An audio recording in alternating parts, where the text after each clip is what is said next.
นอบน้อมต่อพระรัตนตรัยแก้วเจ้าสามประการน้อมเอาคุณพระพุทธเจ้าคุณพระธรรมเจ้าคุณพระสังฆเจ้าคุณพระอรหันตเจ้าอริยสงฆ์เจ้าจุตนจุองค์ได้เมตตา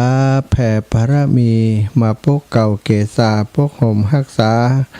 ครูบาอาจารย์พระมหาเถระพระเถ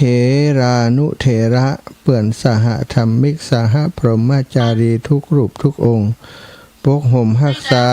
ศรัทธาสาธุชนคนดีโยมพ่อโยมแม่ทั้งหลายติดตามรับฟังรายการสารธรรมยามค่ำยามบ่ายตั้งสถานีวิทยุในเครือข่ายคลื่นสีขาวเพื่อชาวประชาซึ่งออกอากาศจากวัดปากตังเจริญอำเภอดอยหล่อจังหวัดเชียงใหม่ส่งไปยังสถานีในเครือข่ายสายบุญของคลื่นสีขาวเพื่อชาวประชาในช่วงเวลานี้หลายๆสถานีที่ลำปางก่อของวิทยาลัยสงฆ์นครลำปาง 106.50 เมกะเฮิรตซ์รับสัญญาณช่วงบ่ายนี้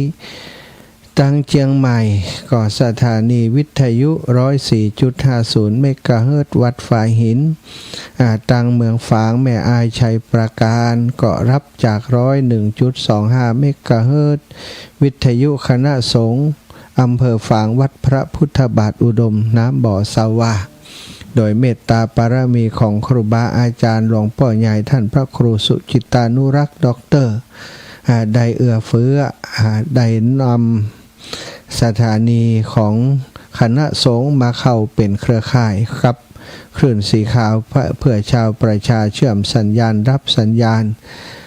โครงกันและการสืบกันไปมาหลวงพ่อออกอากาศก็ออกมาตั้งคลื่นสีขาวตุยนะสถาวันนี้พบปะกันยามบ่ายก็เป็นเวลาที่วันพฤหัสบดี 15 นาฬิกาถึง 16 นาฬิกาอัตมาภาพพระมหาสมชาติชาตะปัญโยรับผิดชอบดำเนินรายการ16 ถึง 17 นาฬิกาท่านอาจารย์พระครูสิริธรรมบัณฑิตรองผู้อำนวยการฝ่ายวิชาการวิทยาลัยสงฆ์นครลำปางรับผิดชอบดำเนินรายการต่อจากอาตมาเนาะ16 ถึง 17 นาฬิกาคนละชั่วโมงสำหรับวันนี้ปกปะกันวันนี้วันเวลาล่วงเลยผ่านมาถึงเดือนพฤศจิกายนแล้วศรัทธาญาติโยมมดกฐินทานฤดูการตานกฐินมดไปเมื่อตะวาแล้วเสียงแล้ว สำหรับปี 2568 กำหนดเวลา1 เดือนสำหรับการทอดกฐินตานกฐินบุญกฐินซึ่งหมู่เฮาเจ้าขาดทั้งหลายสมณะศรัทธามูลศรัทธาพุทธศาสนิกชนพุทธบริษัทกาหันถึงความสำคัญของกฐินทานซึ่งมีพระบรมพุทธานุญาตมีการทอดถวายแก่สงฆ์ที่จำพรรษาทบทวนไตรมาส3 เดือนในอาวาสอารามที่มีพระภิกษุสงฆ์อยู่จำพรรษาศรัทธาญาติโยมไปปวารณาถวายผ้ากฐินได้กฐินนั้นเป็นกฐินที่ถวายแด่สงฆ์เพราะฉะนั้นการรับกฐินต้องมีสงฆ์ครบองค์5รูปเป็นต้นไปศรัทธาซึ่งบางวัดก็อย่างที่เฮาหันอยู่ตนเดียวเนี่ยอย่างใดก็เปิ่นก่อนนิมนต์เอาพระสงฆ์ในตำบลนั้นๆนะในตำบลที่มีพระสงฆ์อยู่กี่รูปกี่องค์ก็นิมนต์เปิ่นมาคือครบองค์สงฆ์แล้วก็ตานกฐินกลานกฐินได้ตามพระวินัยบัญญัติพระบรมพุทธานุญาตก็หลายคนปีนี้ได้มีโอกาสได้สร้างสมกองบุญกองกุศลได้เป็นเจ้าภาพกฐินโดยตัวเองเป็นกฐินร่วมกับลูกหลานในครอบครัวเป็นกฐินร่วมกับเพื่อนฝูงญาติมิตรบางคนก็มีโอกาสห้อมกฐินกับเพื่อนหลายตีหลายแห่งท่านอาจารย์ปีนี้อีแม่ได้10 กว่าแห่ง 10 กว่าแห่งบางคนได้เป็น20บางคนได้ครบเก่าแล้วอาจารย์นะบางคน 4-5 แห่งได้หายได้หอมเปิ่นไปก็ถือว่าเป็นโอกาสดีของหมู่เฮาทั้งหลายที่บ่เสียโอกาสในการทำบุญกฐินทานเป็นทานที่หาทำได้ยากการที่จะไม่มีโอกาสได้ร่วมบุญในการทานกฐินก็เกิดขึ้นได้ยากเช่นเดียวกันถ้าบ่มีญาติมิตรบ่บริวารมีบริวารบ่มีลูกหลานที่สนใจใฝ่ในธรรมก็บ่มีโอกาสได้สั่งสมกองบุญกองกุศลนี้กับเขาซะท่าการฮื้อทานกฐินนั้นมีอานิสงส์ถึง2ฝ่ายถึงพระสงฆ์ผู้อยู่จำพรรษาครบถ้วนไตรมาสได้อานิสงส์หลายอย่าง 4-5 อย่างแล้วศรัทธาญาติโยมก็ได้อานิสงส์เป็นบุญเป็นกุศลเป็นบุญใหญ่เป็นกุศลใหญ่เพราะได้ทานแก่สงฆ์เป็นสังฆทานนะก็คือสิ่งที่จบผ่านไปเนาะแต่ว่านี้ก็รอแหมปีหน้าจำพรรษา3 เดือนแล้วศรัทธาก็ไปปวารณาเอาเน้อถ้าอยากจะเป็นเจ้าภาพกฐินอยากจะสร้างบุญใหญ่กับลูกกับหลานญาติมิตรวงวานก็ไปจองวัดจองกฐินตามวัดต่างๆที่เฮาหันว่ามีความจำเป็นที่จะต้องมีความช่วยเหลือจากภายนอกเนาะไม่จำเป็นว่าจะต้องเป็นวัดในหมู่บ้านในชุมชนของเฮาบางวัดเฮาอาจจะหันว่ามีพร้อมทวนบริบูรณ์แล้วแต่บางวัดว่ากำลังขึ้นลำตามสร้างซ่อมแซมปรับปรุงเสนาสนะต่างๆขาดปัจจัยขาดการสนับสนุนถ้าไปช่วยอย่างอันก็จะได้บุญใหญ่ได้กุศลใหญ่ศรัทธาเนาะอาตมาภาพเองปีนี้ก็ได้หลายกล่องเนอะนะ ตึงหอมเปิ่นตึงไปสนับสนุนช่วยเหลือนะตึงเป็นเจ้าภาพเองนำศรัทธาญาติโยมไปทอดถวายเป็นสะพานบุญเป็นเจ้าขี้เจ้าการ เป็นคนขับเคลื่อนเป็นคนผลักดันให้เกิดการร่วมบุญร่วมจิตร่วมใจไปทานกฐินในวัดวาอารามต่างๆ 3-4 วัดด้วยกันนอกนั้นก็ไปเสริมสนับสนุนช่วยเหลือเปิ่นนำต้นปัจจัยไปสมทบเป็นบริวารกฐินเนาะศรัทธาวันที่ผ่านมาเนาะวันตะวันนี้วันสุดท้ายของกฐินวันที่5 เดือนพฤศจิกายน 2568ทุกปีวันสุดท้ายของกฐินก็เป็นวันเดือนยี่เพ็งโดยศรัทธา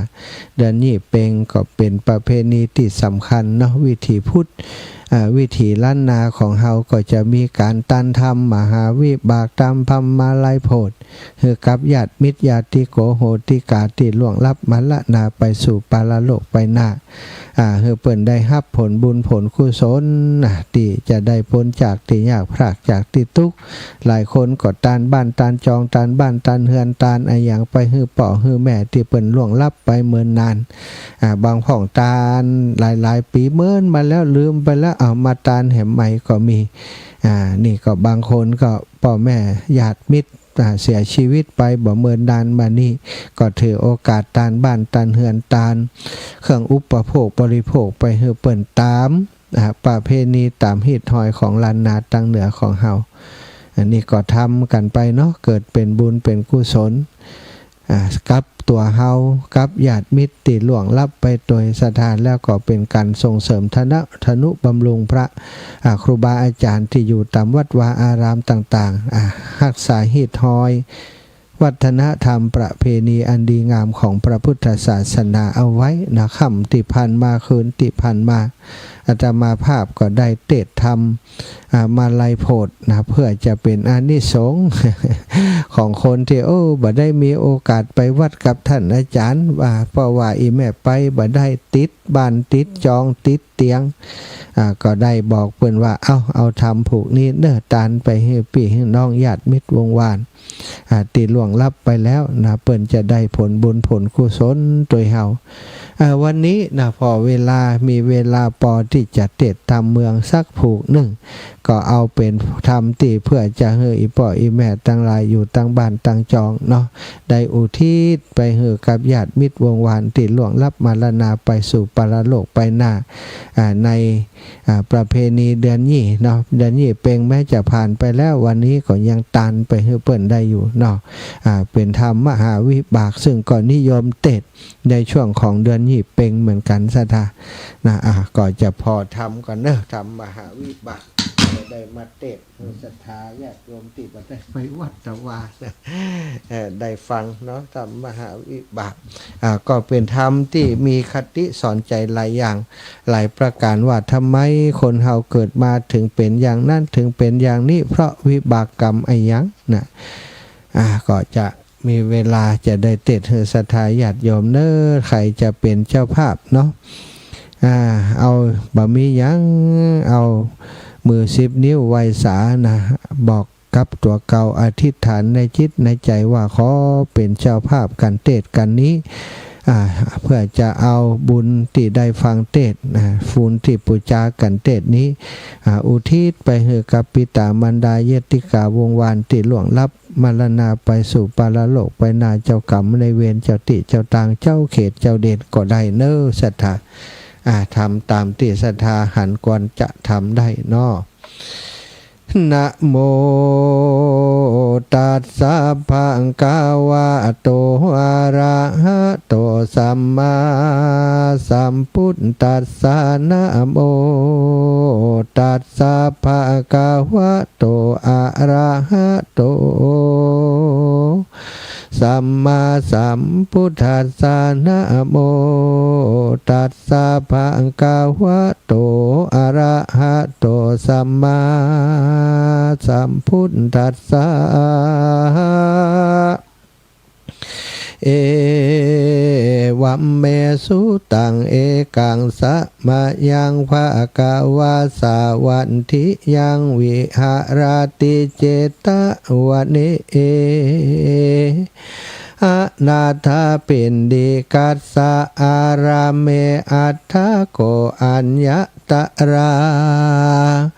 อภิกันตาเทวตาอภิกันตายรัตติยาอภิกันตวันนาเกวราคะปังเจตวันดังอุภาเสตวาเยนะภะคะวะเตนุปสังกมิตวะภะคะวันตังอภิวาเตตวะเอกามันตังอภาสิเอกามันตังทิตาโคตาเทวตาภาคาวันตังกะทายาอาชาภาสิเอวัมเมสุตังอาทิกังนิตานาวาจานังกัมมิต้นว่าเอวัมเมสุตังนี้เป็นกรรมนิตาวาจานังแห่งมหาอานันตเถระเจ้ามีผู้มีอายุมีเมื่อเถิดตาลปัดการลิศนาแล้วโดยการงานนั่งเหนือธรรมาสอาสนาแล้วกล่าวแก่อรหันตเจ้าทั้งหลายได้ถึง500 พระองค์มีพระมหากัสสปะเทระเจ้าเป็นประธานในเมื่อปฐมสังฆายนาธรรมหัวเตียวันนั้นว่าสันนิกัสสปะเทโรคาแต่พระกัสสปะเทระเจ้าอิตังสุตตังอันว่าสูตรอันนี้มายาอันคาตนชื่อว่าอานันตะหากได้สดับรับฟังเอาแต่ข้าอุบแก้วเก่าคือปากแห่งพระพุทธเจ้าด้วยเต่าวาลาดิที่จิตแห่งตนแต่ดีหลีดังเฮาจักวิสัชนาธรรมมเตสนามืออนานิเตนักผาดผู้มีพระญาปัญญาเปิงหูดังนิเตเอกังมักว่าเอเกนะกาเลนะยังมีในกาละขับหนึ่งพระพุทธเจ้า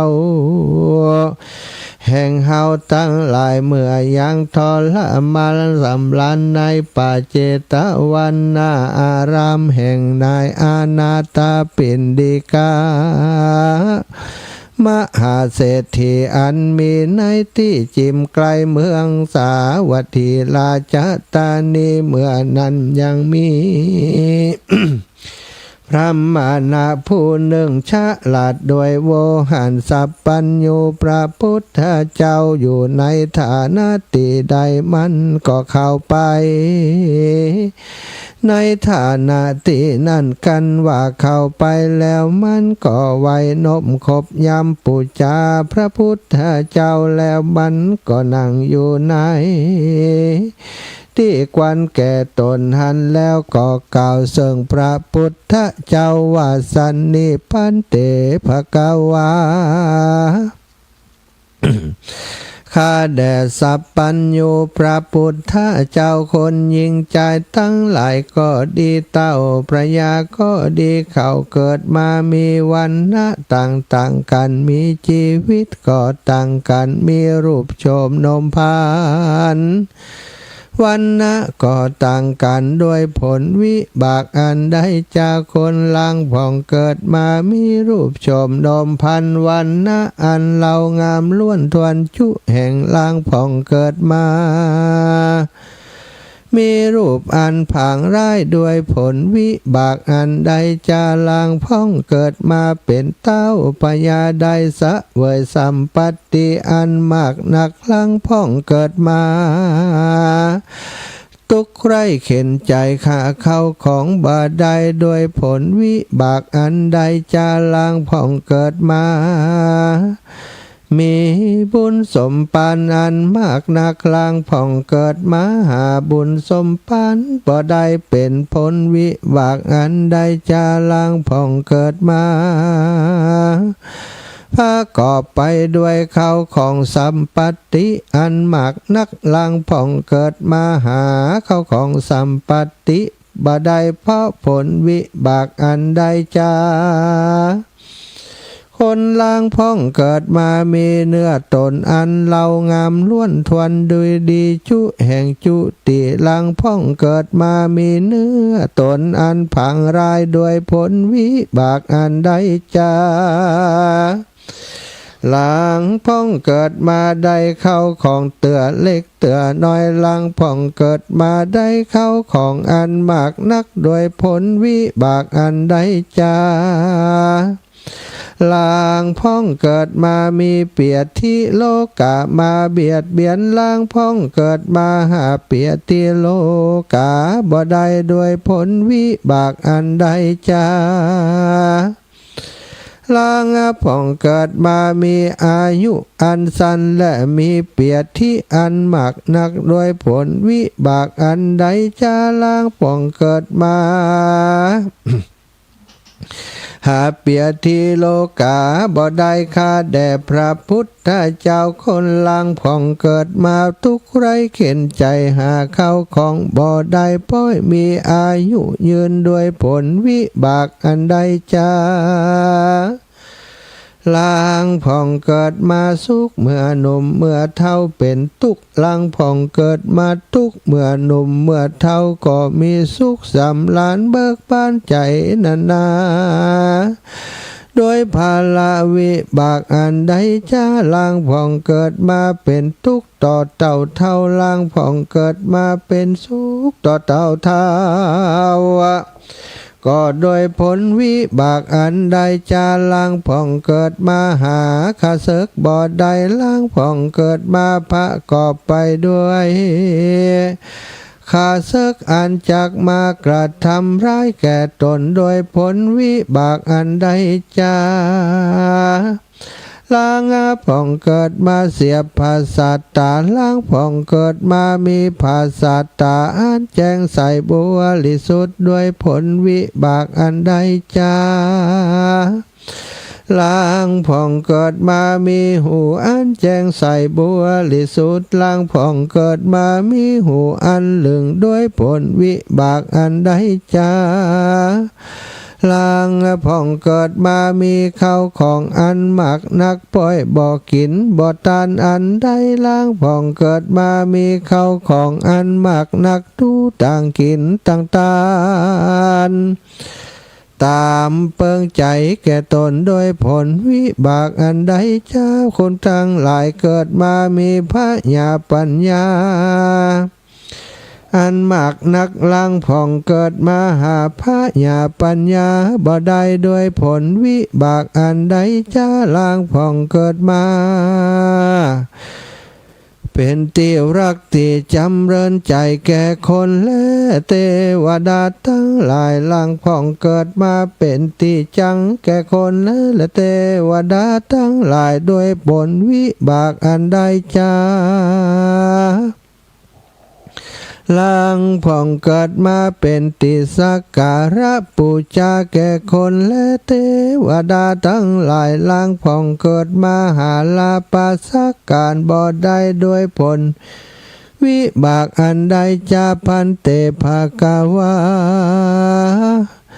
ข้าแด่พระพุทธเจ้าอันว่าภาลาผลวิบากฝูงนี้ขอพระพุทธเจ้าจงเทศนาแก่ผู้ข้าทั้งหลายแด่เธอที่นั่นพระพุทธเจ้าตีนั่นพระพุทธเจ้าได้ยินคำแห่งพรามหักถามเปสนาปัญหาซึ่งตนดังอันพระพุทธเจ้าจิงกล่าวว่าดูราตันพระพุทธทาคตานิปัมเป่งยังปารมีนานได้46ทรงไขปลายแสนมหากัปจิงได้ตัดสรุปพญาปัญญาสัพปัญญูตัญญาจักตัดเสียซึ่งความสลังสังกาสันเตหะอันสงสัยแก่คนและเตวดาทั้งหลายและพรามทั้งหลายดูราตันพรามจุงจักตังโสตาภาสัตหูดาฟังยังรัสธรรมมาเทศนาแห่งกุตถาคตาแล้วจำไว้ยังจาตกะอันนี้คือเป็นคำสอนแก่ตันทั้งหลายแด่เธอตีนั้นพระพุทธเจ้าจึงเทศนาแก่ปริศนาปัญหาอันตันพรามหากถามมาดังอันพระพุทธเจ้าจึงกล่าวเป็นคาถาว่าดังนี้โย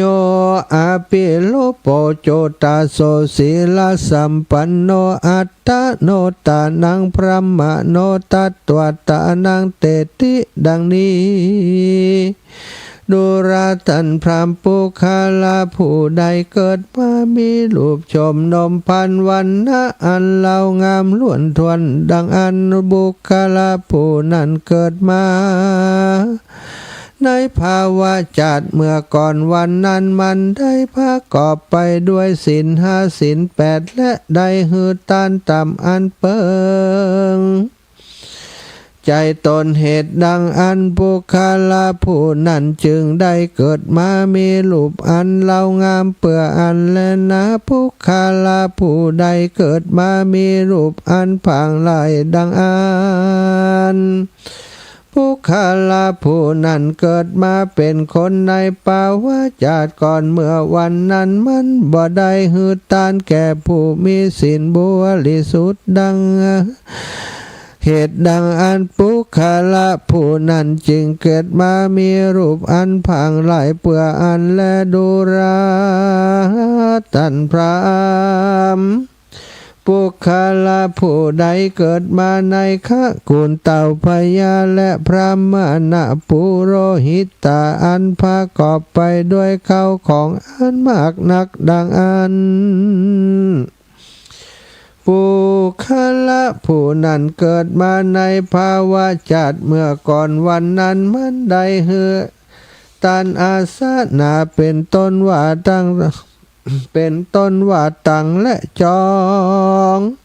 เครื่องอุปโภคบริโภคตีนั่งตีนอนเสือสัตว์อาสนะหือเป็นต้นเหตุดังอันปุคละผู้นั้นมันเกิดมาเต้าผ้ากอบไปด้วยเขาของอันพระเสริฐเปื่ออันและปุคละผู้ใด เกิดมาในข้ากุนอันตุกไรเข็นใจหาเข้าของบ่ได้ดังอันผู้คาลาผู้นั้นเกิดมาเป็นคนในกาละเมื่อก่อนวันนั้นมันบ่ได้ฮือตานเสือสัตว์อาสนะอันใดอันหนึ่งเป็นตานสักอันเหตุดังอันมันเกิดมาจริงเป็นคนทุกข์ไร้เข็นใจเพื่ออันและดูราตันพรามปุกาลาผู้ใดเกิดมามีเข้าของสัมปติอันน้อยดังอันผู้คาระผู้นั้นเกิดมาเป็นคนในกาละเมื่อก่อนวันนั้นมันมีเข้าของอันมากนักแต่ใดหือตานละเตือเล็กเตือน้อยเหตุดังอันผู้คาละผู้นั้นเกิดมามีเข้าของอันน้อยเพื่ออันและผู้คาละผู้ใดเกิดมามีเข้าของอันมากนักดังอันผู้คาละผู้นั้นเกิดมาในปาวาจัดเมื่อก่อนวันนั้นมีเข้าของอันมากนักมันก็ฮือตานมากนักเหตุดังอันปุคลาผู้นั้นจริงเกิดมามีเข้าของก็มากนักเปื่ออันและดูราตันพระปุคลาผู้ใดเกิดมามีเนื้อตนอันผางไล่ดังอันปุคลาผู้นั้นเกิดมาเป็นคนในกาละเมื่อก่อนวันนั้นมันได้หือตานข้าวน้ำโภชนะอาหารเป็นอันเป็นที่เปิงใจแก่ตน มันได้หือตานข้าวน้ำโภชนะอาหารอันเปิงใจตนบ่ดีบ่ลำเหตุดังอันปุคลาผู้นั้นจริงได้เกิดมามีเนื้อตนอันผางลายเปื่ออันแลดูราตันพรามปุคลาผู้ใดเกิดมามีเข้าของสัมปติอันมากนักเมื่อไปลุนปล่อยชิบหายเสียดังอันปุคลาผู้นั้นมันเกิดมาในภาวะจัดเมื่อก่อนวันนั้นมันได้อิจฉาลิษยาตันได้กระทำฮือตันได้วินาศชิบหายเสียเข้าเสียของดังอันปุคลาผู้นั้นจริงเกิดมามีเข้าของอันปันวินาศชิบหายเปื่ออันและปุคลาผู้ใดเกิดมาหาเปียที่โลกาบ่ได้มีอายุอันยืนดังอันปุคลาผู้นั้นเกิดมาเป็นคนในภาวะจัดเมื่อก่อนวันนั้นเหมือนบ่ได้ฆ่าสัตว์ตัวน้อยตัวใหญ่และได้หูตานเขายาคู่และจังหันเป็นตานดังอันปุคลาผู้นั้นจริงได้เกิดมาหาเปียที่โลกาบ่ได้เพื่ออันและดูราตันพรามปุคลาผู้ใดเกิดมามีอายุอันยืนปล่อยหาเข้าของบ่ได้ทุกข์ไรเข็นใจอยู่ต่อเต่าเท่าดังอันปุคลาผู้นั้นเกิดมาเป็นคนในภาวะจัดเมื่อก่อนวันนั้นมันบ่ได้ฆ่าสัตว์ตัวน้อยตัวใหญ่เต่าว่าได้รักษาศีลเมตตาภาวนาเหตุดังอันปุคลาผู้นั้นมันจริงมีอายุอันยืนแต่หาเข้าของบ่ได้เต่าทุกข์ไรเข็นใจเปื่ออันแลปุคลาผู้ใดเกิดมามีเข้าของอันมากนักปล่อยมีอายุอันสั้นดังอันปุคลาผู้นั้นเกิดมาเป็นคนในกาละเมื่อก่อนวันนั้นมันได้หือตานก็มากนักเต่าว่ามันได้ว่าฆ่าสัตว์มาเลี้ยงชีวิตก็มากนักปล่อยมีอายุอันสั้นเปื่ออันแล โดรา ท่านพราหมณ์ปุคลาผู้ใดมีสุขเมื่อหนุ่มเมื่อเฒ่าบ่ได้กระทำบุญสั่งซักอันเหตุดังอันมันเกิดมาในภาวะจัดเมื่อก่อนวันนั้นมันได้กระทำบุญเมื่อหนุ่มเมื่อเฒ่าบ่ได้กระทำเหตุดังอันปุคละผู้นั้นจึงเกิดมาสุขเมื่อหนุ่มเปื่ออันแลปุคละผู้ใดเกิดมาทุกเมื่อหนุ่มสุขเมื่อเฒ่าดังอันปุคละผู้นั้นเกิดมาเป็นคนในกาละเมื่อก่อนวันนั้นมันได้หือตานเมื่อเฒ่าเมื่อหนุ่มบ่ได้คือตานเหตุดังอันปุคละผู้นั้นเกิดมามีสุขเมื่อเท่าเปื่ออันและดูราตันพรามปุคละผู้ใดเกิดมามีสุขต่อเต่าเท่าดังอันปุคละผู้นั้นเกิดมาเป็นคนในภาวะจัดเมื่อก่อนวันนั้นมันกระทำบุญต่อเต่าเท่าได้เหตุดังอันปุคละผู้นั้นจริงเกิดมามี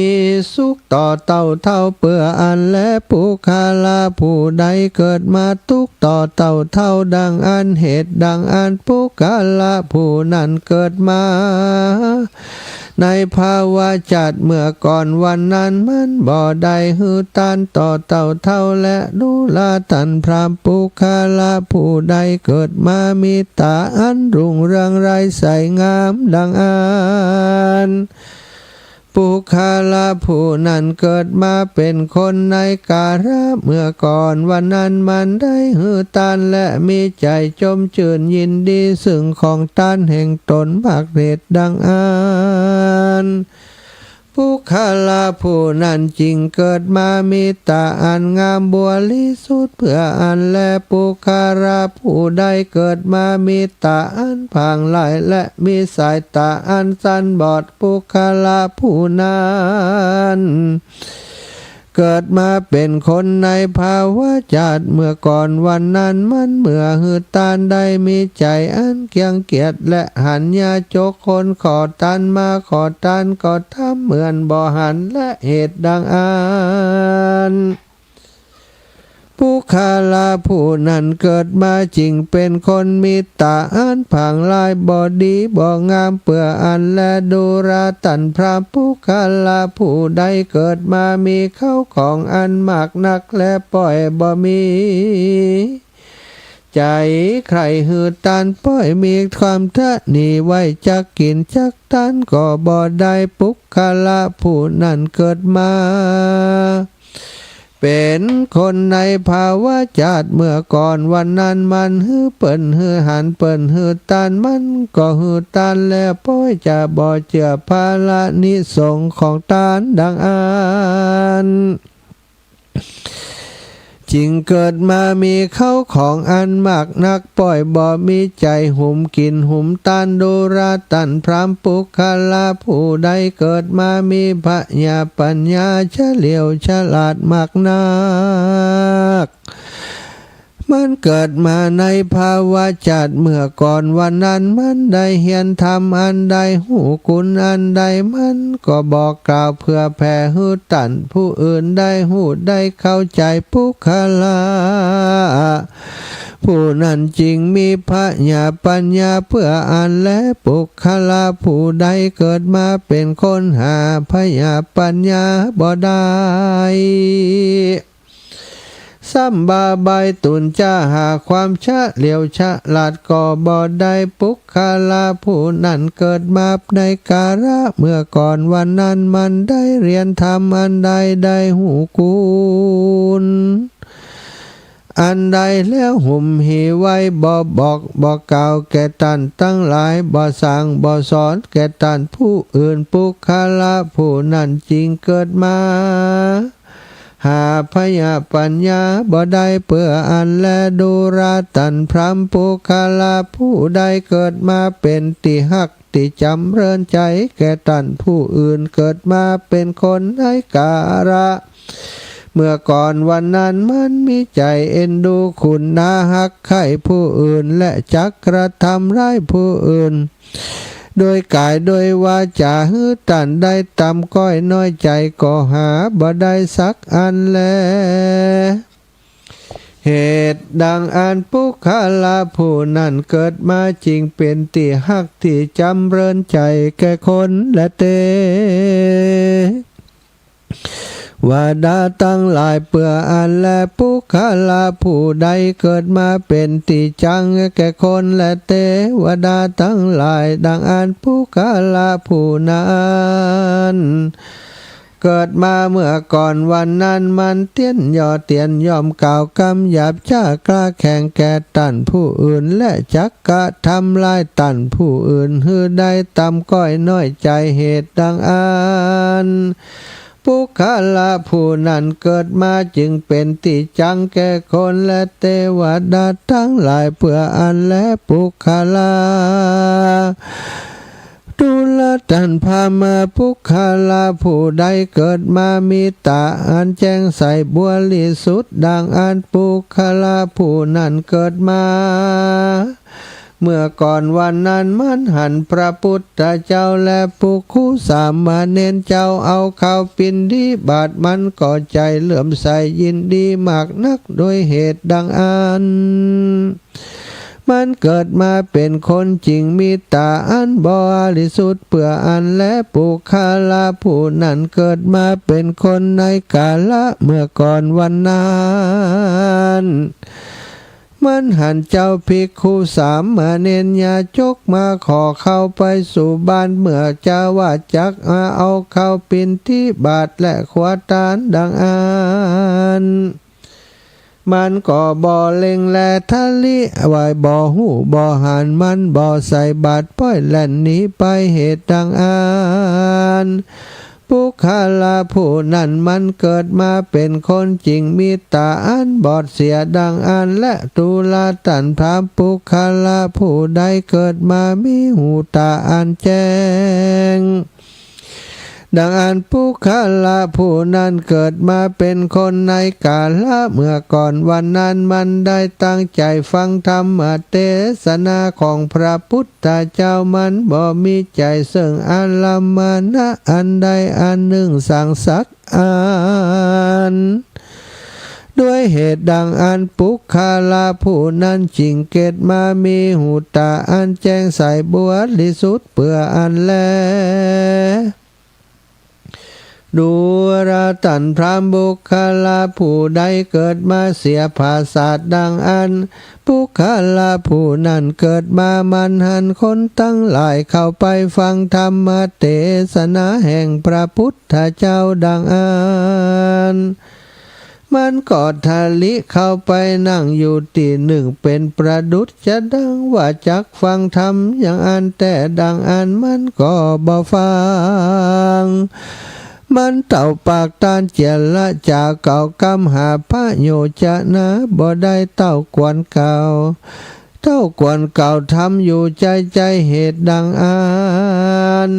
ปุคลาผู้นั้นเกิดมาจริงเป็นคนหูเหลืองเปื่ออันแลดูราท่านพระปุคลาผู้ใดเกิดมาเต้าพระกอบไปด้วยการกระทำบาปสิ่งเดียวดังอันกันจุติตายบาปอันนั้นก็จักเอามันไปสู่อาบายทั้งสี่มีนาลกะเป็นต้นได้เสวยทุกขเวทนามากนักก็มีแลดูราท่านพระปุคลาผู้ใดเกิดมาเต้าพระกอบไปด้วยการกระทำบุญรักษาศีลบ่ได้ขาดดังอันการจุติตายอันมาไปจากบุญจากอันนั้นจักนำไปสู่สุขติสวรรค์กเทวโลกอันเสวยสัมปติอันมากนักก็มีแลสัพพัญญูพระพุทธเจ้าหากเทศนาแก่เปสนาปัญหาแก่ท่านพรามหากถามพุทธบริษัทสี่ก็มีใจอภิรมย์ จมชื่นยินดีเสิ่งรัศธรรมเทศนาแห่งพระพุทธเจ้าดังอันก็ได้เถิงเสิ่งโสตาสักกาตากานาคาอรหันตาเป็นต้น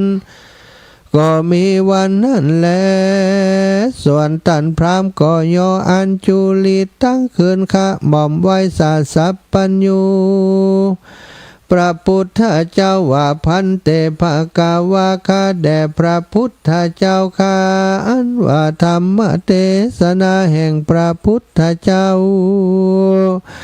ที่ได้สำแดงเปสนาปัญหาแก่ผู้ข้าทั้งหลายก็ได้เข้าใจจุภาการและว่าอันส่วนว่าตันพามก็ไว้นบคบยำยังพระพุทธเจ้าแล้วก่อนนี้เมื่อสุติอยู่แห่งตนก็มีวันนั้นแล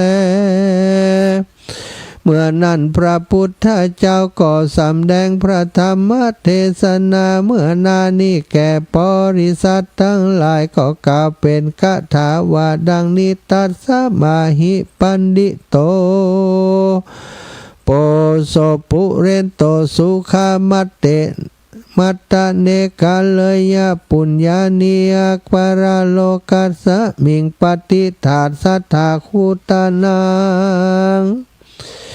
ดังนี้ว่าภิกขเวดุราภิกขุทั้งหลายเหตุดังอันผู้ขาลาผู้มีปัญญาภาธนาเอาสุขสามประการแก่ตนดังอันเปิงกระทำบุญจักงาหากเป็นที่เปิงแก่คนและเทวดาทั้งหลายเป็นที่เตียงแต่ดีลีและนาเมื่อพระพุทธเจ้าเทศนาคาถาอันนี้แล้วอันเป็นอันว่าปัญหาสัตว์ทั้งหลายก็ได้เถิงเสิ่งรัศธรรมเทศนาอันวิเศษมีพระเปตว่าโสตปฏิภาละตามบุญสมปานแห่งตนได้กระตาที่การมาแต่ก่อนก็มีวันนั้นและนาสัทธาสัพปัญญูพระพุทธเจ้าเมื่อสำแดงยังปัญหามหาวิบากอันท่านพราหมณ์กล่าวถามก็แล้วโดยพระการดังกล่าวมานี้พระมนาปัญหานิธิ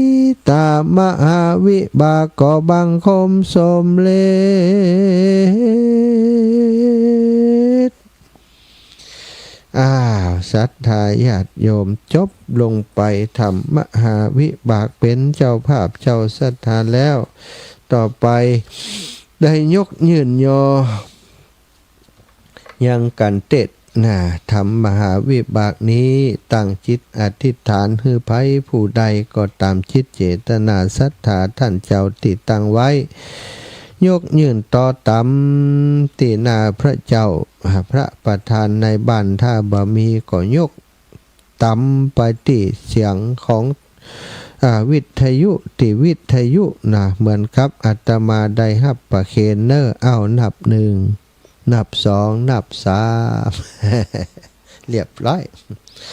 สาธุชัยยาสิทธิดิลิจะในวันนี้หากก็เป็นวันดีสลิสุปมังกละอันผาเสริฐล้ำเลิศยิ่งกว่าวันและยามตั้งหลายศรัทธาญาติโยมท่านเจ้าตั้งหลายได้น้อมนำมายังจตุปัจจัย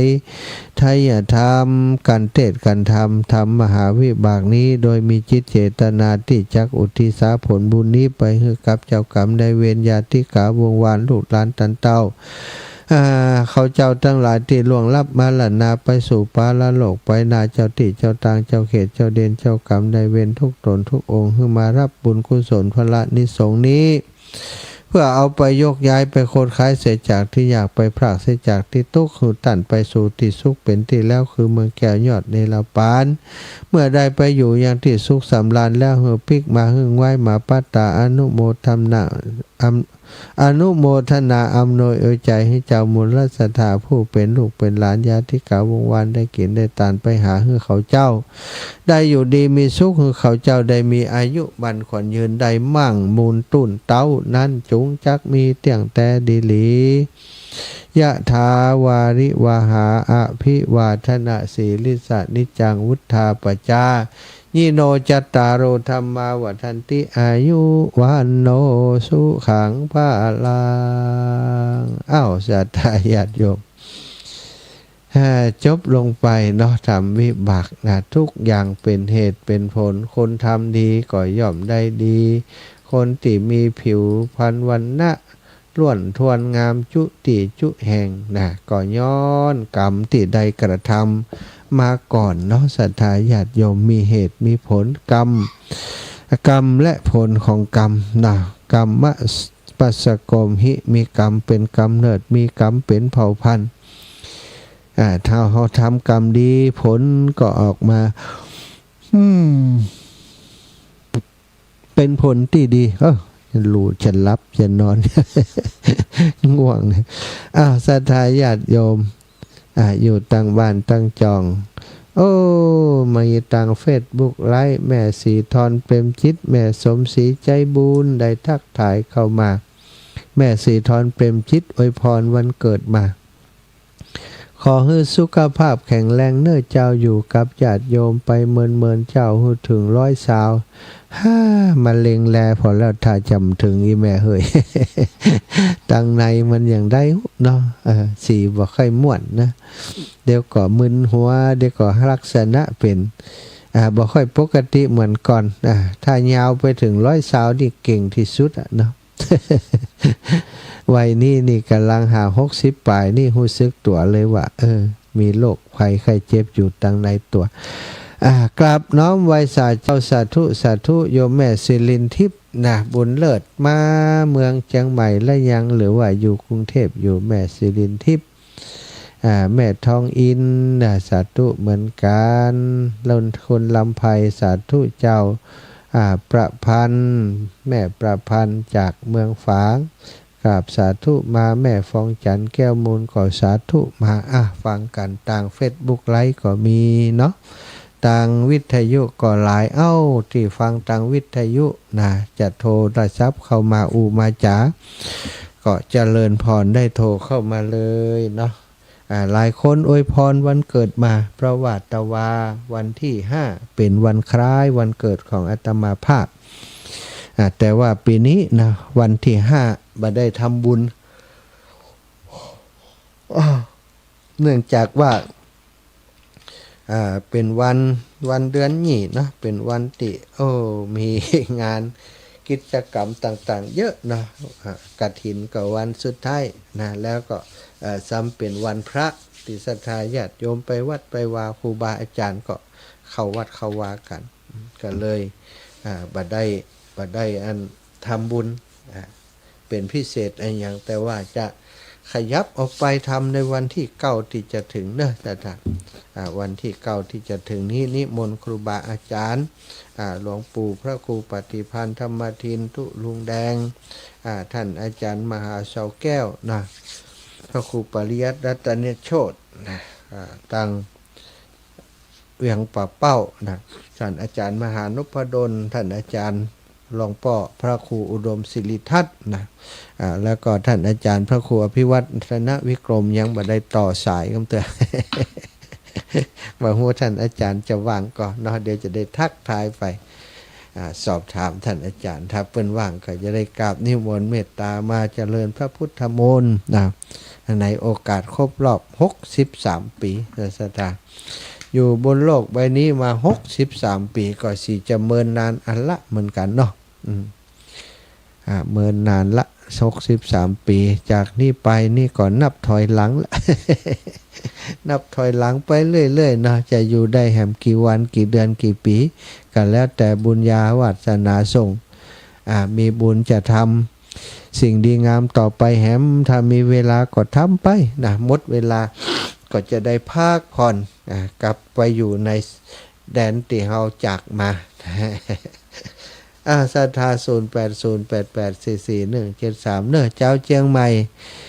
เจ้าเชียงใหม่อยู่ทางใดมาเชียงใหม่วันที่7 ธันวาเจ้าโยมแม่ศิรินทิพย์ยังอยู่กรุงเทพอยู่เนาะมา7 ธันวาวันที่18 ธันวาไปปะกันที่ปุ่นเนอะโยมแม่วัดดับภัยนะเปิ้นจะยกชัดพระธาตุดับภัยเส้นสำเร็จเสร็จสิ้นแล้ว จะมีพิธียกชัดในวันที่18เนาะโยมแม่จันฟองกิวแก้วคุณโยมเชิดพงษ์กิวแก้วเป็นเจ้าภาพบูรณะปฏิสังขรณ์แล้วก็เดือนมกราวันที่4 มกราจะไปวางศิลาฤกษ์เริ่มต้นการสร้างพระเจดีย์ที่บ้านวัดโสภณารามห้วยงูในต่อไปเนาะศรัทธาปล่อยแม่ทั้งหลายไก่ที่ไหนไปที่หั่นเนาะวันที่9บ่มีที่ไปไหนมาแอววัดบรรพตเนอะมากินขนมจีนขนมเส้นกินข้าวเตี๋ยวด้วยกันเพื่อวันที่9นะศรัทธาเหตุผลที่จะมีการสืบชะตาตัวอย่างตัวก่อนเนื่องจากว่ามีญาติโยมทีแรกเปิ้นก็อยากจะเปิ้นปวารณาเนาะปวารณาไว้ว่าจะมาช่วยสร้างช่วยแปลงสร้างห้างแปลงห้องครัวที่ทำอาหารของคนที่จะมาพักติกุฏิสิริธรรมวิพัฒน์อนุสรณ์ก็เลยเปิ้นก็มีปวารณาถวายปัจจัยมาส่วนหนึ่งเนาะแล้วก็อีกส่วนหนึ่งถ้าบักกุ้มบักปอก็จะเติมมาแหมเองนะก็เลยว่าเพราะฉะนั้นก็เอามาตานติตอนที่ทำบุญวันเกิดนี่กันแล้วกันเนาะในวันที่9ที่จะถึงก็เลยในวันที่9ที่จะถึงนี่มี2งานเนาะสืบชะตาบุญวันเกิดของอาตมาเนาะครบ63ปีแต่ว่าทำวันที่9นะวันที่9นี่ก็คือ63ปีอย่างมา5 6 7 8 9อย่าง4 6 7 8 9เนาะอย่างมา3วัน4วันนะครบรอบ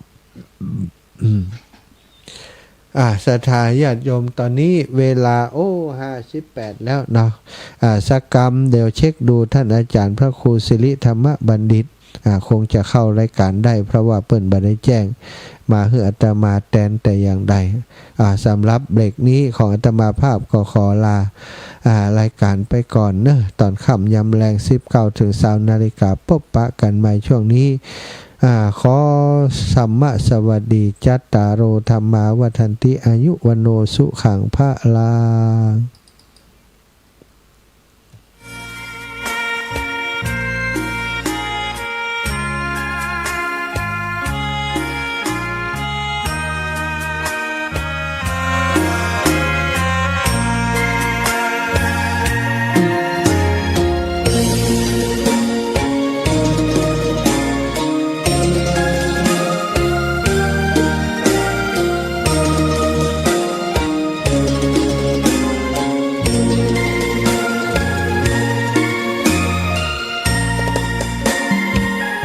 ดอกบัวดอกหนึ่ง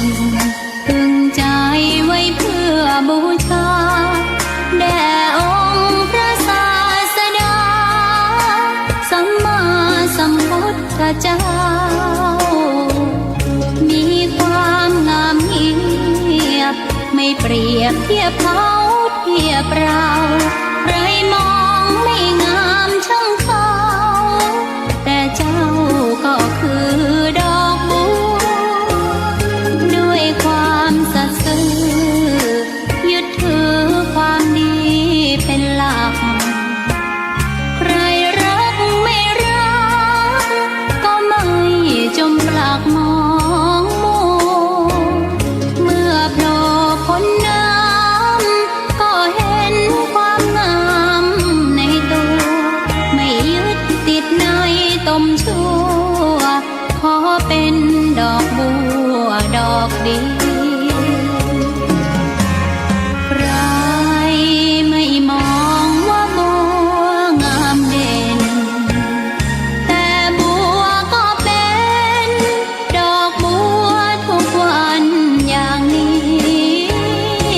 ไม่อยากเด่นดัง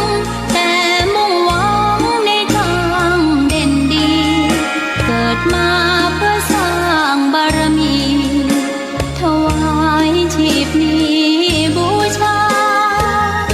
ดอกบัวดอกน้อยเฝ้าคอยคนที่ใจบุญมาโอ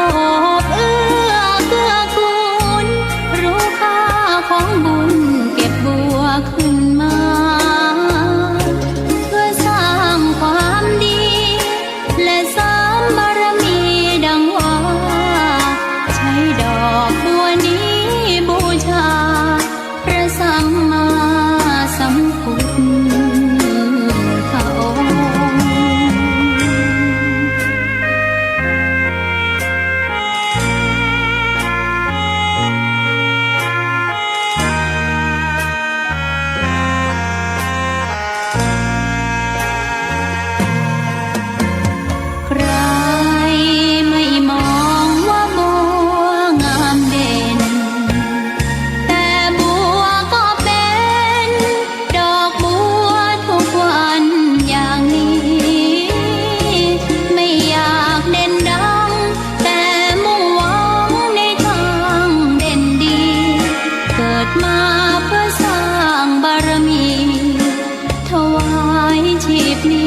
อกน้อยเฝ้าคอยคนที่ใจบุญ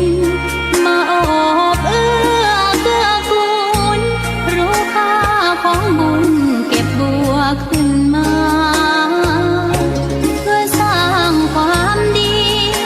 และสร้างบารมีดังว่าใช้ดอกบัวนี้บูชาพระสัมมาสัมพุทธองค์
ญชวนทุกท่านเข้าวัดเข้าวาฟังธรรมะจากหลวงตาเสริมชีวาให้สุขสดใสยึดมั่นหลักธรรมคำสอนไว้ให้ขึ้นใจความดีรีบทำกันไว้หญิงชายอย่าได้นายนี้เชิญชวนทุกท่านเข้าวัดเข้าวาทำบุญด้วยจิตศรัทธาบุญพาให้เราสุขีจะทำการใดนำใช้ในสิ่งดีดีทำบุญให้ทานวันนี้ไม่มีใครว่าใครชังสมัยก่อนประทับใจปู่ย่าตายายวันพระไม่เคยเบื่อหน่ายจำได้ไม่ลืมสักครั้งเหตุใดวันนี้มีคนเข้าวัดน้อยจังอยากให้เหมือนก่อนอีกครั้งฝากความหวังกับคนรุ่นใหม่เชิญชวนทุกท่านเข้าวัดเข้าวารับศีลรับพรหลวงตาเสริมคุณค่าให้กับจิตใจกระทำความดีเรื่องนี้ไม่ต้องอายใครว่างจากการงานเมื่อใดเชิญชวนท่านไปทำบุญ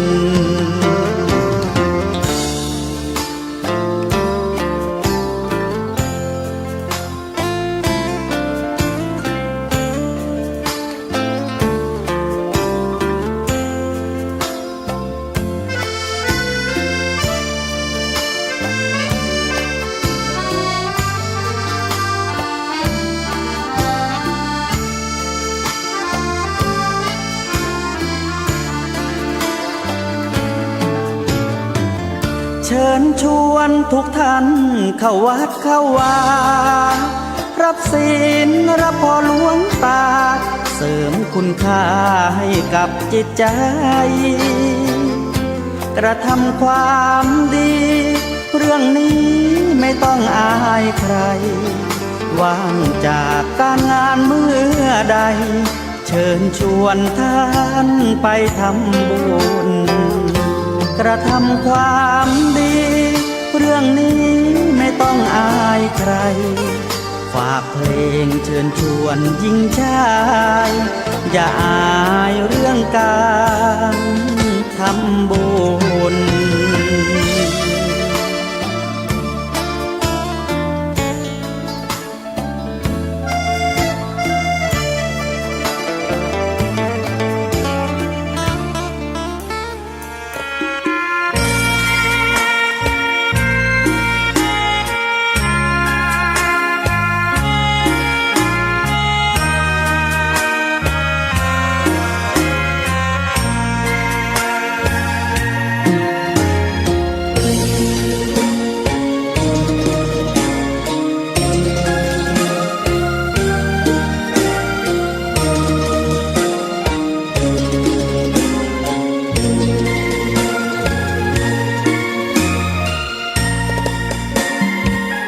ดอกบัวดอกหนึ่ง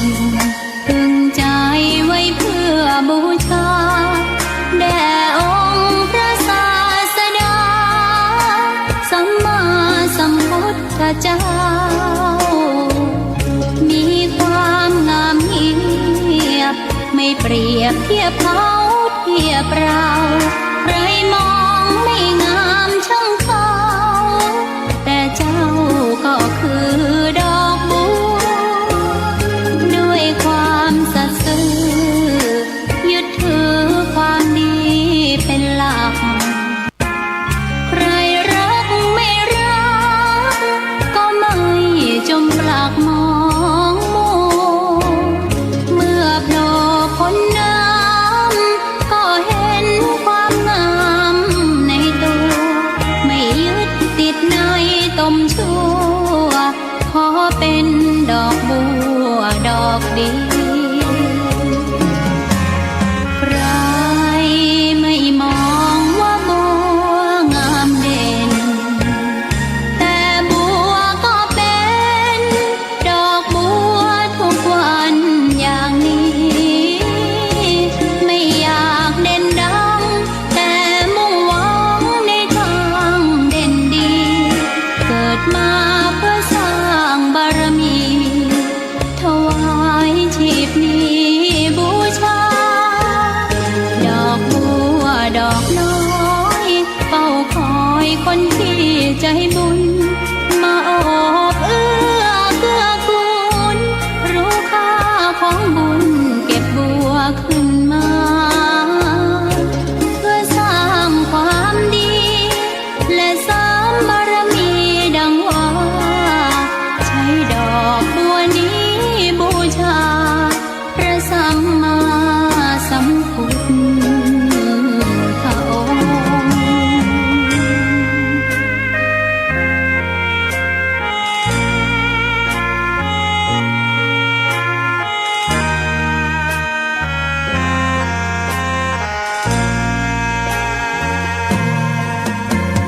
ใคร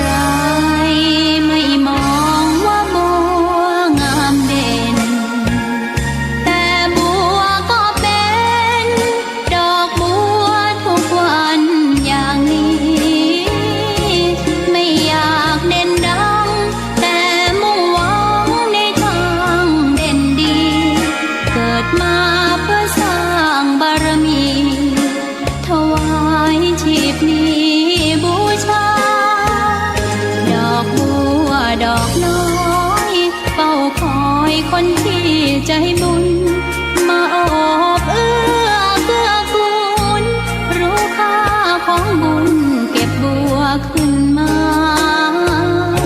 เพื่อสร้างความดีและสร้างบารมีดังว่าใช้ดอกบัวนี้บูชาพระสัมมาสัมพุทธองค์ ค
ไอ้คุณ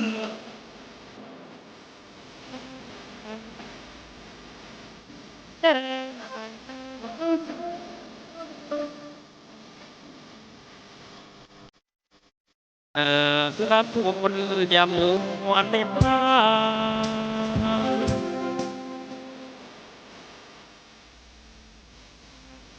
การเสียด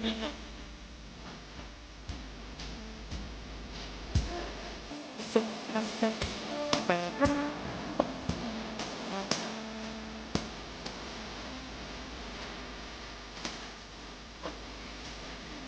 แปด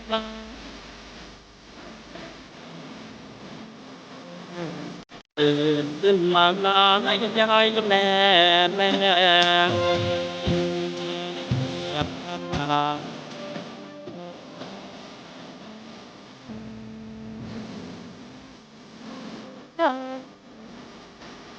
สิ่งยังกำลังมองเห็นแววได้ยินเสียงสวดมนต์แล้วเปิดวิทยุแห่งฟังเสียงคำ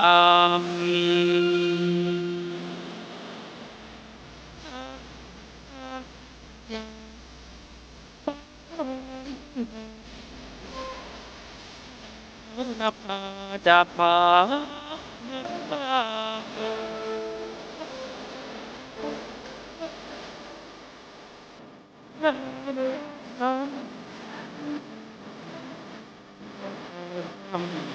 ฟังเสียงคำน้อมนำตัวใจ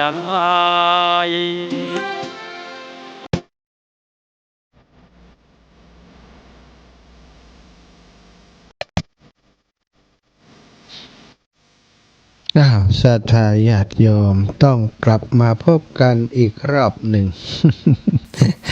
เนื่องจากว่าท่านอาจารย์พระครูสิริธรรมบัณฑิตมาสามารถจะเข้ารายการได้นะไปเพิ่นมีการลดน้ำศพนะของบุคลากรทางการศึกษาวิทยาลัยสงฆ์นครลำปางซึ่ง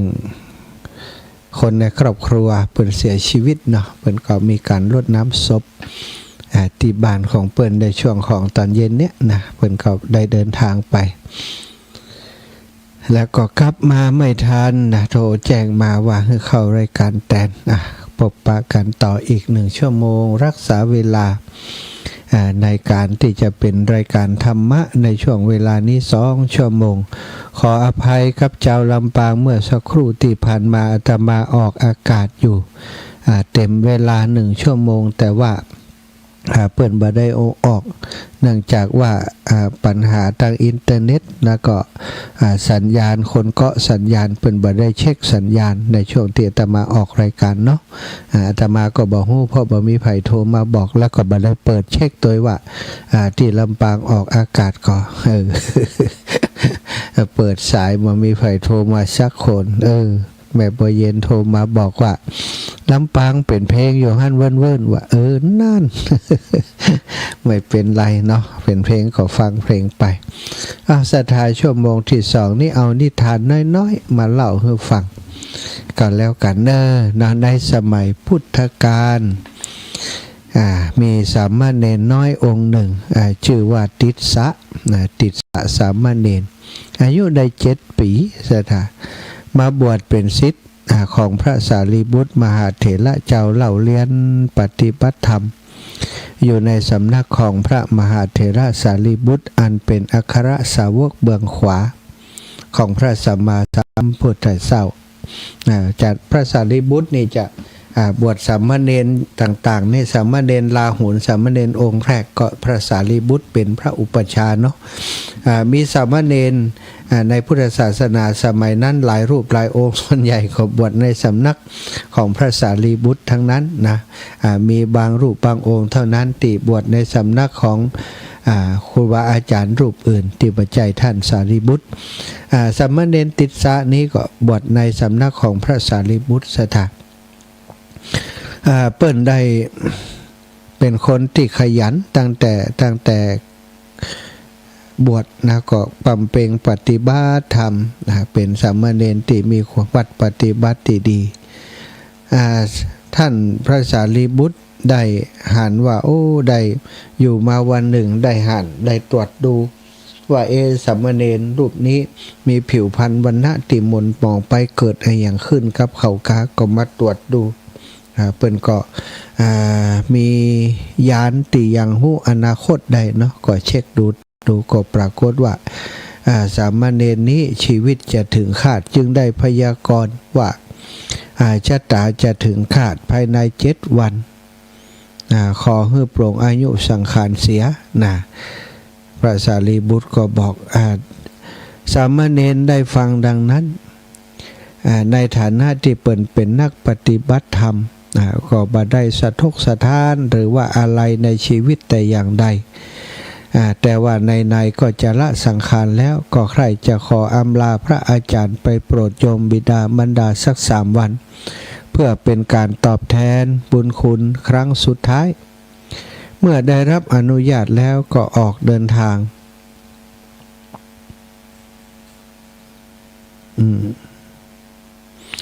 เมื่อได้รับอนุญาตแล้วก็ได้ออกเดินทางว่าจะไปกลับคือทันกำหนดเพื่อจะได้กลับมาฟังธรรมจากพระสารีบุตรเป็นครั้งสุดท้ายในระหว่างทางในระหว่างการเดินทางเนื่องจากว่าในช่วงนั้นเราเป็นช่วงก็คงจะเป็นช่วงฤดูแล้งปลายฝนต้นหนาวอย่างปัจจุบันเนี้ยเนาะสถาในประเทศอินเดียก็เหมือนกับบ้านเฮานี่แหละเปิ่นทำไร่ทำนาในสมัยนั้นบ้านเมืองเปิ่นก็สมบูรณ์นะเปิ่นทำไร่ทำนาแล้วก็น้ำถ่ายอย่างก็สมบูรณ์อย่างใดนี่เจริญปอนเจ้าแม่ก็เดินกันเหมือนกันละเด้อเจ้าโทรทางนี้ก็ไม่ได้อู้สักคำเจ้าดีเนาะสบายดีแม่ก็เดินกันเหมือนกันละเจ้ามันได้มีหลายวันเมินนะง้อมกันเหมือนกันเลยเนาะอันนี้ดีแล้วครับประเดี๋ยวนี้นะดีแล้วลูกแต่คืนแม่ล่าอ่อนโทรมาอยู่น่ะเจ้ากันนั่นน่ะยายโทรก่อนแล้วมันบัดดีเจ้าไปหลุนมาสุดท้ายแล้วมันโทรไปอะไรเนาะเจ้าวันก็เดินกันเหมือนกันละเด้อเจ้าจ้าสามวันเกิดตัวเด้อสาธุจ้าจ้าบุญรักษาเด้อเจ้า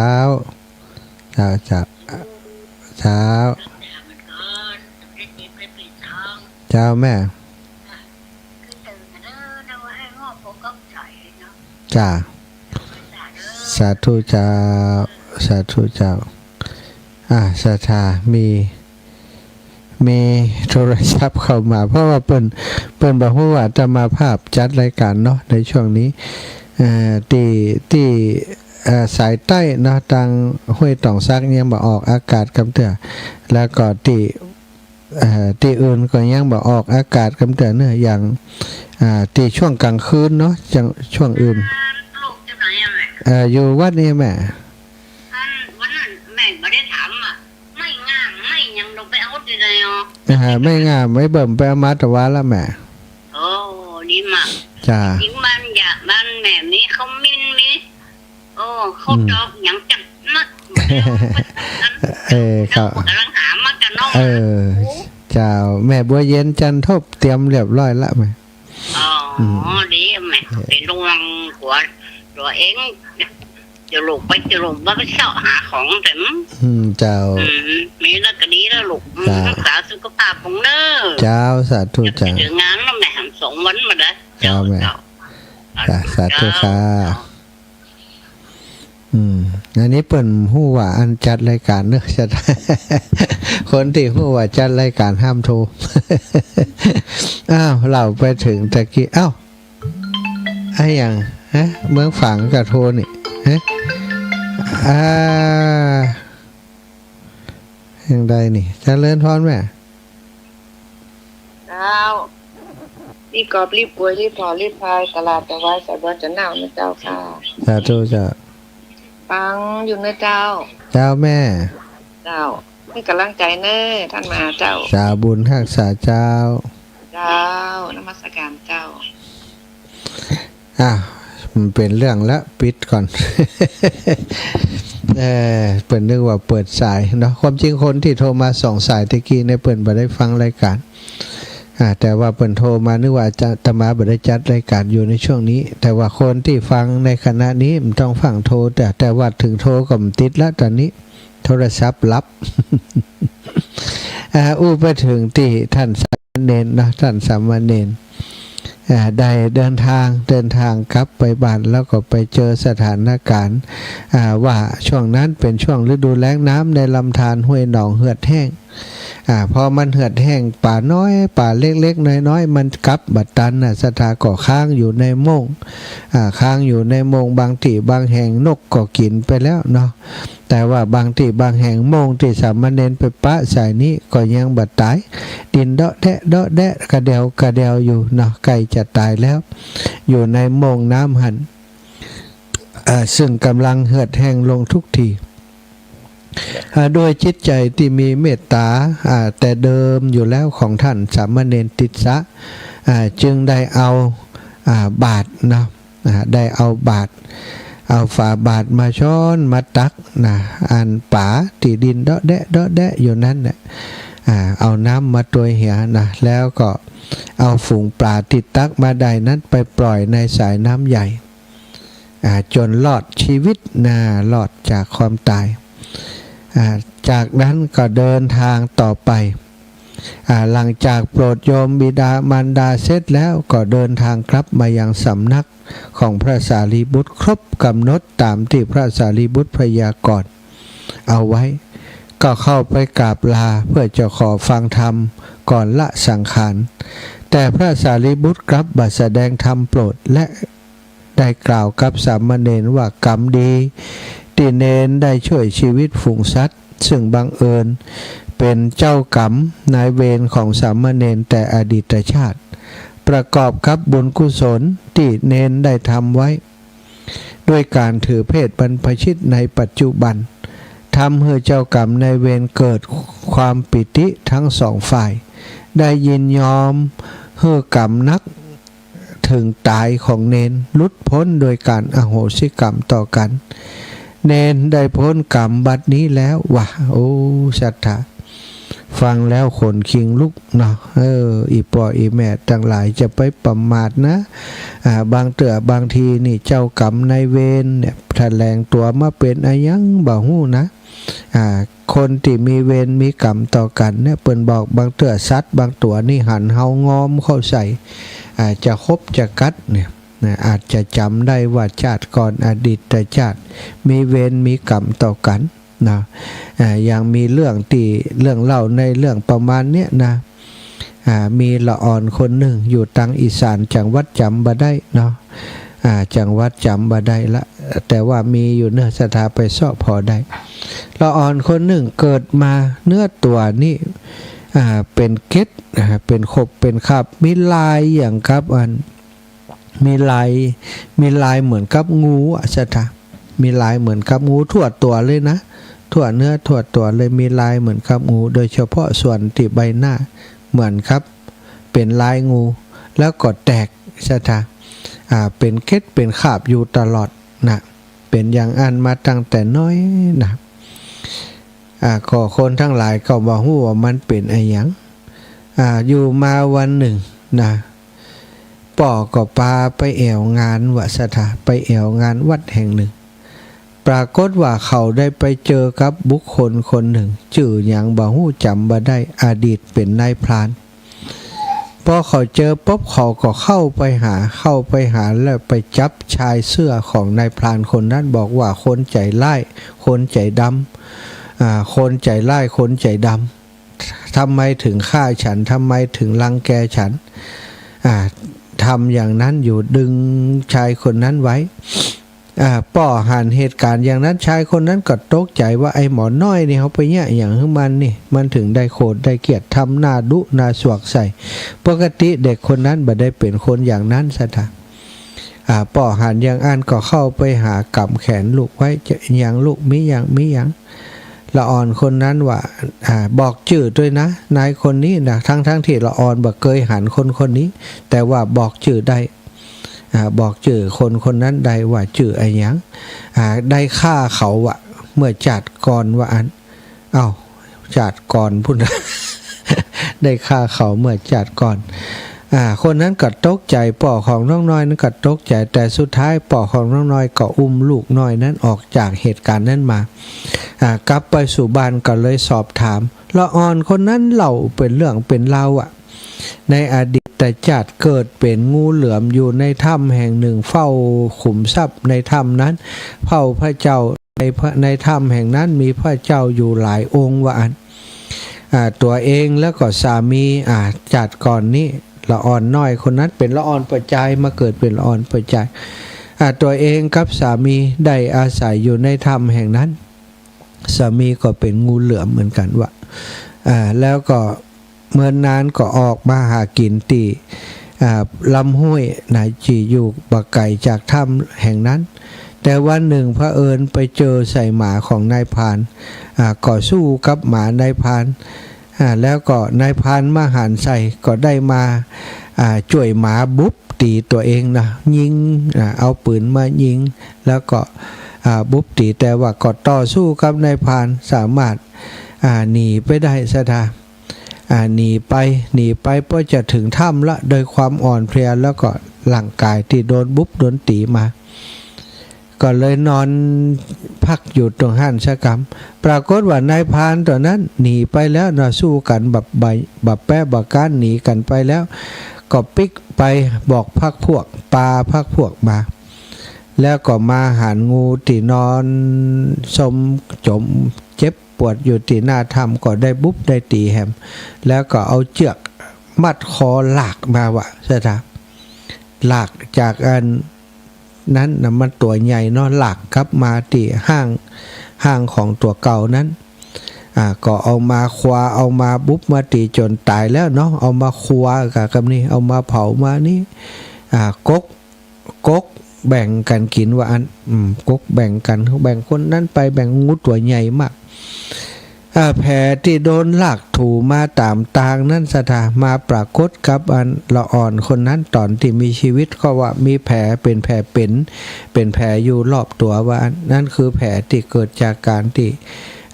หลากขูดมาตามทางแล้วตอนที่อันเขาซุ่มนุ้มกินงูกันอยู่นั้นผู้ที่เป็นป่อนะในจัดนี้ติละอ่อนคนนั้นมาเกิดเป็นลูกนั้นก็ได้เดินผ่านไปหั่นแล้วก็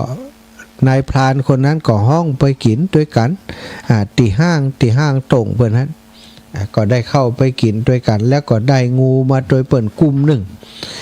ก็กลับมาบ้านวิญญาณของงูนั้นนะหันว่าปอจายคนนี้เป็นคนดีเป็นคนดีและตัวเองนี่บอกฮู้จะไปทางใดสถาเป็นสัมภเวสีล่องลอยอยู่บอกฮู้จะไปทางใดวิญญาณออกจากร่างแล้วก็เลยติดตามชายคนนั้นไปนะติดตามชายคนนั้นไปเพราะหันแล้วเป็นคนดีบ่ใจคนบ่ใจคนใจร้ายไปใจคนโหดร้ายอย่างหมู่นั้นตีแวะไปกินงูด้วยเขานั่นก็เพราะเขาห้องไปเขาแบ่งงูฮือก็เอามาตัวบ่ได้มีจิตเจตนาที่จะยินดีกับการฆ่างูของคนหมู่นั้นเอ็นดูด้วยซ้ำไปจิตใจนี้ทำให้จิตวิญญาณของงูตัวนั้นสัมผัสได้ก็ตัวมาที่บ้านพอตัวมาที่บ้านพอมาถึงบ้านปุ๊บก็หันภรรยาของอันเท่าคนนี้เนาะที่ไปกินงูนั่นนะคือปอดตัวเองนั่นแหละอิตนะหันแม่ปัจจุบันในชาตินี้พอหันแม่ก็ถูกอัธยาศัยขันปรากฏว่าคณะนั้นแม่ก็กำลังต้องอยู่เขาก็เลยเข้าไปอยู่ที่อันหม้อน้ำห้านน้ำที่อันบนบ้านหันรอจังหวะพอเปิดมาตักน้ำกินก็เลยเข้าไปในร่างกายของผู้เป็นแม่ในภพชาติปัจจุบันไปจุติอยู่ในท้องต่อมาก็เกิดมาเป็นเด็กคนนั้นเปิดไปสัมภาษณ์ศรัทธาญาติโยมก็ได้เล่าเรื่องเล่าต่างๆให้ฟังหมดเนี่ย แล้วนายพรานคนนั้นก็สำนึกผิดนะเพราะว่าเหตุการณ์ที่เล่านั้นเป็นเรื่องจริงหมดแกฟังแกก็กลัวว่าโอ้นี่เป็นวิบากกรรมก็เลยได้มาขอโทษขออภัยและต่อมานายพรานคนนั้นก็ไปบวชเป็นพระอโหสิกรรมให้แก่กันแล้วก็ไปบวชเป็นพระละอ่อนคนนั้นบอกว่าต่อมาเป็นคนใหญ่แล้วจะยังจำเรื่องราวหมู่นั้นได้ก็แล้วเปิ่นก็สัมภาษณ์ถึงว่าถ้ำนั้นอยู่ที่ไหนตั้งได้สามารถปาไปถูกมุระสถาปาไปถูกสถานที่ที่นอนโดนบุบต้นตีสถานที่ที่เขาชุมนุมกินกันนั่นที่ไหนปาไปผอมดแล้วก็ปาเข้าไปผอในถ้ำปรากฏว่าในถ้ำนั้นซึ่งบ่มีไข่เข้าไปทางในไปพบว่ามีพระพุทธรูปอยู่จริงๆว่าอันนี้ก็เป็นเรื่องไปเปิดใน YouTube ได้เนอะงูเหลือมงูเหลือมเด็กระลึกชาติได้เกิดในชาติก่อนเป็นงูเหลือมนี่สถาความจริงภพชาติของคนและสัตว์ทั้งหลายนั้นนะเฮาบ่ฮู้ว่าชาติก่อนเฮาเป็นอย่างชาตินี้เฮาถึงได้มาเป็นคนชาติก่อนอาจจะเป็นเดรัจฉานอย่างน้อยน้องน้อยคนนี้นอทารกคนนี้เนี่ยเกิดมาเป็นงูเกิดมาเป็นงูตัวเมียด้วยนะแต่ว่าพอมาเกิดในภพนี้เป็นปัจจัยว่ะเป็นคนเป็นปัจจัยต่อระยะหลังต่อมาบอกว่าชีวิตเขาจะเป็นอย่างไรเนาะเกล็ดงูนั้นจะหายไปหรือเปล่าก็บ่แน่ใจบ่ได้ติดตามต่ออันนี้ศรัทธาญาติโยมเล่าถึงเรื่องสามเณรที่พระสารีบุตรคือตั้งใจกลับไปบ้านไปลาพ่อลาแม่ตั้งใจลาไป3 วันแล้วก็กลับมายังสำนักของพระสารีบุตรก่อนจะตายขอได้ฟังธรรมจากพระสารีบุตรอีกครั้งหนึ่งพอถึงวันที่7แล้วเพราะเน้นเจือแน่นอนว่าตัวเองจะต้องถึงกาละในวันที่7ที่พระสารีบุตรได้บอกไว้เนื่องจากว่าพระสารีบุตรนี้ท่านพยากรณ์อย่างแล้วก็เป็นไปตามนั้นทุกอย่างสามเณรนี้มั่นใจอย่างแน่นอนว่าตัวเองจะต้องถึงการมรณภาพแน่นอนในวันที่7ก็ขอลาท่านอาจารย์ไป3 วันจากนั้นก็ปิกมาอยู่สำนักของพระสารีบุตรแล้วรอถึงวันที่7ปุ๊บก็เข้าไปหาเพื่อจะฟังธรรมจากพระเถระเจ้าพระเถระก็ตรวจดูแล้วตายแล้วล้นนี้ได้หู้เหตุการณ์ทั้งหมดทั้งมวลที่ว่าสามเณรบัดตายท่านจึงได้กล่าวว่ากรรมดีที่เน้นได้ช่วยฝูงปลาซึ่งบังเอิญว่าฝูงปลาที่เน้นช่วยนั้นเป็นเจ้ากรรมนายเวรแต่อดีตชาติของสามเณรนั่นเองประกอบกับบุญกุศลบาใจอย่างเดียวนะประกอบกับบุญกุศลที่เน้นได้ทำไว้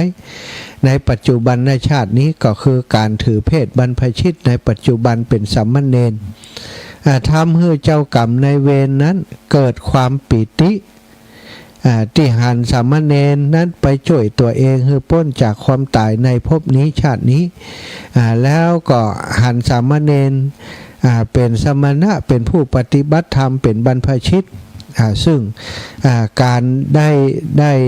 ได้หันบรรพชิตหรือว่าสมณะนั้นของสัตว์เนาะของเจ้ากรรมนายเวรของสามเณรนั้นเกิดความรู้สึกที่ดีเกิดปิติขึ้นยินยอมฮือกรรมที่เคยทำต่อกันที่สามเณรเคยทำต่อเขานั้นได้หลุดพ้นเป็นอโหสิกรรมแก่กันอันนี้ศรัทธาญาติโยมฉะนั้นการทำบุญทำกุศลคนที่เลี้ยงสัตว์ฮืออาหารสัตว์เลี้ยงปลาก็ดีปล่อยนกปล่อยปลาก็ดีเวลาวันเกิดก็ดีเนาะเวลาวันเกิดเวลาทำบุญหรือว่าเวลาปกติเนี่ยไปปะนกปะกาปะนกปะหนูที่มีความลำบากไปช่วยชีวิตเขาปะปูปะปลาที่ลำบากไปช่วยชีวิตเขาไปปลดปล่อยเขาบางคนก็ไปทำบุญปลดสัตว์ปล่อยงัวปล่อยควายที่ผลออกมาจากโรงฆ่าสัตว์จะตายอยู่แล้วไถ่ชีวิตมาอันนั้นอาจจะเป็นเจ้ากรรมนายเวรของเฮาก็ได้นี่แหละเป็นเหตุผลของการที่คนเฮาเวลาเปิ่นทำบุญ เปิ่นก็จะทำบุญลักษณะแบบนี้เป็นการเป็นเจ้ากรรมในเวรแหมนะก็เลยได้2 เด้งเนาะได้2 เด้งถ้าช่วยปู่ช่วยปลาอย่างอื่นติ่มเป็นเจ้ากรรมในเวรกันก็ได้บุญได้กุศลไปแต่บังเอิญว่าเป็นเจ้ากรรมในเวรเลยได้อโหสิกรรมเวรนั้นแก่กันบ่มีกรรมบ่มีเวรก็บ่ได้ตายแล้วนี่พ้นเลยเป็นอโหสิกรรมดวงชะตานั้นเปลี่ยนได้โดยกรรมในปัจจุบันบอกว่าจะเป็นทานศีลภาวนาก็ตามการสวดมนต์เจริญภาวนาหัดเริ่มไหว้พระสวดมนต์นั่งสมาธินะดวงก็จะเปลี่ยนแล้วให้ฝากดวงไว้กับพระรัตนตรัยก็คือพระพุทธพระธรรมพระสงฆ์เพราะดวงมันอยู่ที่ตัวเฮาเองซะท่าดวงเฮาจะดีบ่ดีอย่างใดนั้นอยู่ที่ตัวเฮาเองทั้งหมดอย่างในเรื่องของสามเณรที่ว่านี้นะท่านสามเณรก็ความจริงพระสารีบุตรก็บ่สามารถจะช่วยอย่างได้นะถึงเวลานั้นก็ฮู้แต่ว่าสามเณรจะตายภายใน7 วันก็บ่ฮู้จะช่วยอย่างใดละนะก็ยอมรับตามความเป็นจริงนั้นสามเณรซึ่งเป็นนักปฏิบัติบ่ได้ประมาทบ่ได้หวั่นกลัวกับความตายที่จะมาถึงยินดีต้อนรับความตายอยู่ทุกเวลาเพราะว่าเข้าใจถึงสัจธรรมของชีวิตคนเฮามีเกิดแก่เจ็บตายและที่สำคัญสามเณรนั้นเป็นสามเณรอรหันต์ จะหวั่นไหวกับความตายได้อย่างใดชาตินี้เป็นชาติสุดท้ายถ้าจะตายวันนี้พรุ่งนี้ก็เหมือนกันนิพพานเหมือนกันเพื่อนเลยบ่ได้หวั่นไหวแต่ปรากฏว่าการได้ช่วยชีวิตปลาซึ่งเป็นเจ้ากรรมนายเวรนั้นทำให้เพื่อนได้มีชีวิตอยู่ต่อมาได้สร้างสมคุณงามความดีต่อมาก็เป็นพระทิสะเถระนะสัทธาเป็นพระเถระชื่อว่าทิสะนะสามเณรทิสะนี้ก็ได้อุปสมบทเป็นพระเถระในที่สุดเนาะคนเฮาทั้งหลายวันเกิดก็ดีนะวันเกิดวันที่เฮานึกอยากจะทำบุญก็ขอให้ทำบุญโดยจิตติการุณเป็นบุญเป็นกุศลที่ยิ่งใหญ่อันเนี้ยอย่างการทำบุญอย่างของสามเณรเนี่ยศรัทธาบ่ได้ลงทุนอะไรยัง แค่ยับป่าตักป่าใจจากที่น้ำมันแห้งเปิ้นจะตายอยู่แล้วเอาไปปล่อยในแม่น้ำใหญ่ให้เปิ้นรอดชีวิตนะแต่คนเฮาคนใจร้ายนี่ไปหันป่าโยนโอ้โหบอมนี่บอมแต่บอมว่าฮะก็บ่ได้ฮะสบายล่ะยิบใส่ข้องยิบใส่ข้องยิบใส่ข้องกลับมาบ้านมาแกงมากินเนาะคิดคนหลายอย่างสามเณรนี่ปล่อยอย่างเดียวแต่ว่าหลายๆคนนะศรัทธาอาตมาคิดว่าหมู่ศรัทธาที่ฟังเนี่ยถ้าไปเจออย่างอีคงมีไผกล้ากินเนี่ยคงจะจ่วยเหมือนกันเนาะอาตมาภาพก็นึกจ่วยเหมือนกันนะศรัทธาบ่เอาละช่วงตั้งแต่เมินมาแล้วเนาะติปฏิบัติอย่างนี้นะในครอบครัวก็บ่ได้ฆ่าสัตว์เพื่อเป็นอาหารนอกจากสัตว์ที่ไปซื้อของในตลาดที่มันตายแล้วโอเคถ้าดินดะอยู่นี่บ่เอาบ่เคยเอานะก็เป็นเรื่องของการหลีกเว้นเนาะเว้นจากกรรมชั่วทั้งกายการฆ่าสัตว์ตัดชีวิตเขากินอิ่มขาบหนึ่งมื้อหนึ่งเนี่ยศรัทธาแต่ว่าต้องไปเอาชีวิตสัตว์อื่นเปิ้นมาเพื่อจะแลกคือการกินของเขาขาบหนึ่งมื้อหนึ่งมันอิ่มนี่เนาะคิดไปแล้วก็มันบ่คุ้มแต่ว่าสิ่งที่เปิ้นทำอยู่แล้วนี่เขาจะไปคิดว่าเขาก็คิดว่าเป็นอาหารนะอาหารถึงวันนี้ทูเจ้าพระนายที่ฉันอาหารบางคนว่าโอ้เป็นทูเจ้าแล้วยังมังสวิรัตอาจารย์นะอาจจะไปมังสวิรัตก็ได้นะแต่ว่าบางทีนี่มันบ่สะดวกตรงที่ว่าสายกทายิกาจะต้องลำบากแต่บางคนที่เปิ้นจำเป็นต้องกินมังสวิรัตเพราะว่าฉันทั่วไปบ่ได้ก็มีนะสตาบางคนนี่ฉันไอ้อย่างที่เป็นเนื้อเป็นอย่างไปนี่เป็นหมวยเป็นไข้เนี่ยเปิ้นบ่ได้แต่เฮานี่ฉันไอ้อย่างก็ได้กับทะลุปุปังไปนะ แล้วแต่เนาะเพื่อนเอาอย่างว่าถวายฉันได้ก็ฉันไปแต่การลบหลีกเป็นบางอย่างที่มันเป็นข้อห้ามทางพระวินัยหรือว่าไอ้อย่างต่างๆเนื้องูก็ดีเนื้อจ้างก็ดีเนี่ยศรัทธาที่เปิ้นห้ามไว้เนื้อมนุษย์อย่างบัดได้นะมีข้อห้ามไว้อยู่ในพระวินัยนี่เนาะ การที่เฮามีใจเอื้อเฟื้อเกื้อกูลต่อสรรพสัตว์ทั้งหลายต่อตัวเฮาต่อสรรพสัตว์ทั้งหลายนั้นก็เป็นสิ่งหนึ่งที่จะมาต่อชีวิตต่อชะตาเฮานะสถาอาตมาภาพปีนี้อายุ62เต็มแล้วเนี่ยเต็มบริบูรณ์แล้ว เต็มตะวาวันที่5เนาะโยมแม่อุแวอาตมาออกมาเมื่อวันที่5เดือนพฤศจิกา2506บัดเดี๋ยวนี้2568บวกลบคูณหารและได้62ปีบริบูรณ์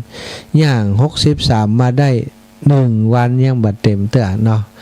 ย่าง63แล้วจากนี้ไปก็จะ63ละ63ไปจนถึงวันที่5เดือนพฤศจิกา69เนาะก็จะเป็น63เต็ม64อย่างนะสตาบ่ฮู้จะไปตันอย่าง64ก่อนเนอะ 63นี่เอา63นี่คือผ่านไปแต่ละวันแต่ละชั่วโมงก่อนกันแล้วกันชีวิตของมนุษย์คนเฮาการเกิดการแก่การเจ็บการตายเป็นไปตามวัฏจักรของชีวิตแต่มีชีวิตอยู่มีลมหายใจอยู่มีกำลังอยู่สถาอย่าลืมสร้างสมอบรมทานศีลภาวนาให้มันสั่งสมอบรมไว้มันพิจารณาเตือนตัวเองว่าบัดนี้เราทำอะไรอย่างอยู่ยังเป็นผู้ประมาทอยู่หรือไม่ในประมาทในกายกรรมวจีกรรมมโนกรรมอยู่หรือไม่นะประมาทในวันเวลาอายุสังขารอายุยังหนุ่มน้อยอยู่นะสบายอยู่อย่างอีนะถ้าประมาทอย่างอีก็ชีวิตมันเป็นของบันแน่บันนอนเนาะถ้าเรายังประมาทอยู่ก็วันอนาคตตั้งหน้าความประมาทนั้นก็จะทำร้ายตัวเราในที่สุดนะสถาตอนนี้เวลาต่อฮือแล้วเอาจับพอดีที่จะฮือศรัทธาญาติโยมได้โทรเข้ามา0808844173 เนอะโทรเข้ามาพี่น้องตังลำปางวันที่9มาแอวหากันเนอะไผมียายพรมาสการเนาะตะกี้ชั่วโมงแรกเนี่ยมันโทรมาก็ว่าอันวิชก็ได้เบอร์โทรเยอะอ่ะไปนับไปฮับด้วยนะเจ้าขอพัฒนาเนอะวันเกิดวันที่อย่างวันที่9ชื่อวันที่5แต่ว่าแล้วแต่ทำบุญวันที่9มันได้ขออายุมันยืนเนอะเจ้ายายของมีอายุไปมาเนินช้าๆของเป็นลมโพลมใจอาจารย์อยู่ดินมันเนินจัดตุขอบคุณยายพรจ้าอายุยืนนี่ยายพรอายุยืนชาลาแดง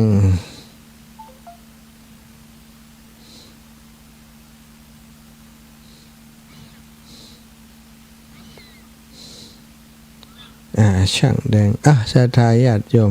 ทั้งลำปางลูกมีก็ช่างแดงศรัทธา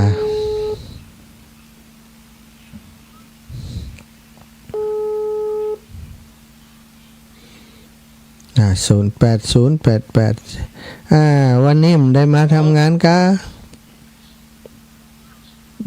ดีขึ้นแล้วยังดีขึ้นแล้วยัง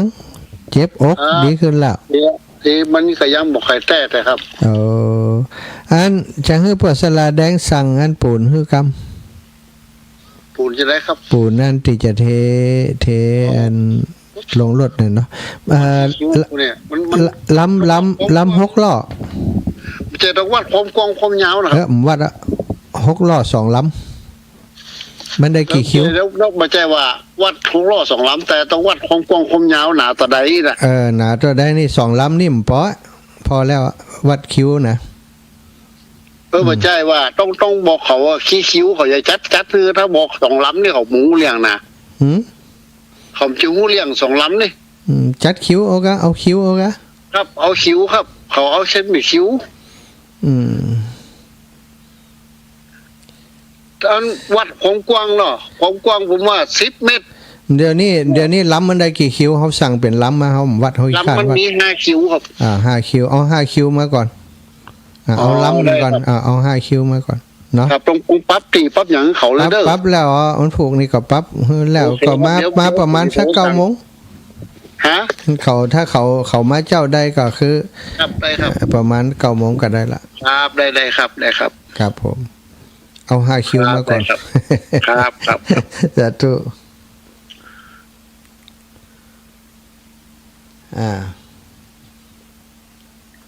ศรัทธาญาติโยมพี่น้องลำปางทับปิง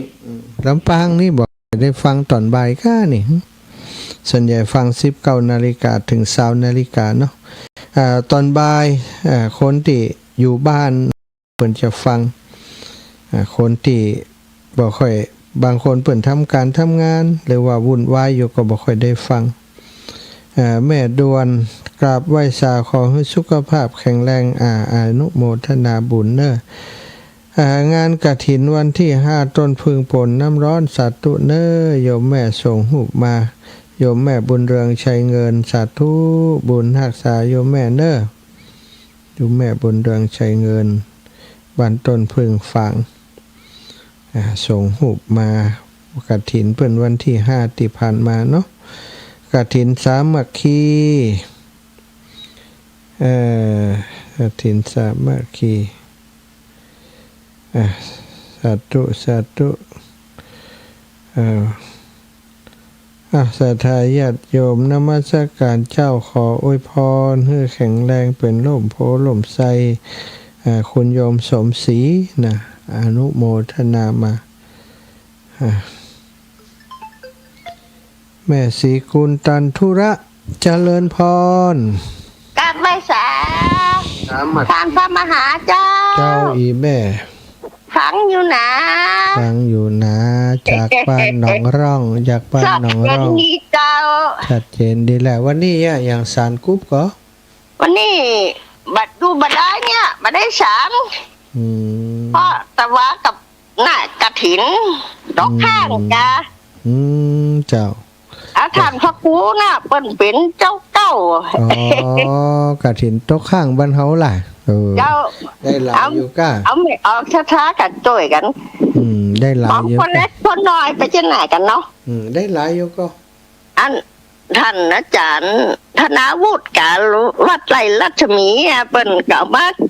จ่วยตัวแน่ โอ้ดี เจ้าได้กระเฮือมหูเปิ้นนับกันแต่ทีนี้ ป้อน ลงแหนมนะอย่าไปกำประกาศกันจ้ะ เจ้า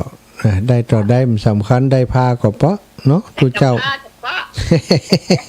ได้คุ้นอย่ากับ เอ้ยใจแล้ว เจ้า สาธุเน้อแม่เน้อ สาธุ บุญรักษาจ้าสร้างว่าได้ อาจารย์ครับ อันเขาจะเอาไป6 คิ้วเต็มระบบเลยนะ ได้เลยมาเถอะ6 ครับได้ครับ ครับ ผมไม่ได้ไปช่วยนะอาจารย์เด้อ มันเป็นหยัง ผมไหวแขน โอ้ไปได้อย่างงั้นนัก ครับ สาธุครับ ใจด้วยใครช่วยอ่ะ จ้า ได้มาเข้า จ้า ครั สา บ ธุ อัน สา นี้ผ ธุ มบอกคุณเนาะ สาธุครับ ครับเกาหมง จ้า ครับใครปาดเพื่อช่วยปาดหน่อย ก็เป็นหยังมีศาลาในตัวพ่องเหี่ยวพ่องอะไรช่วยกันบอกอิ่มได้ โอ้แม่ผมก็ปาดไหวอ่ะ โอ้ไหวเจ็บอย่างนั้นไหว เอ็นปัก เอาเส้นเน็ตนักแล้วนั่นน่ะ นะครับว่าวันที่10 ปีจะเข้าไปหญ้าติดหลังคาป้นผลป้นอย่างนี้เข้าไปหญ้าเนาะ จ้า ผมหายดีๆเนาะว่า มันขึ้นตีสูงมันก็นี่นะเวลาเจ็บอย่างนี้ มันอันตรายแต่นะถ้าไม่ได้ฝึกปั้นกับตู้เสียวนั่นนะ ใช่ ครับ สมบูรณ์เอาสมบูรณ์กว่านี้เนาะจ้า ครับ สาธุเนอะ ครับ สาธุ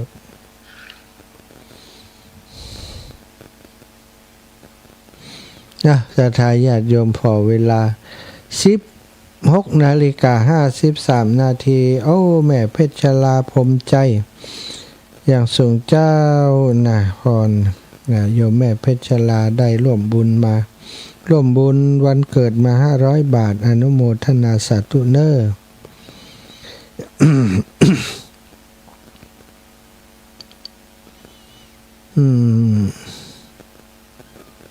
ศรัทธาญาติโยม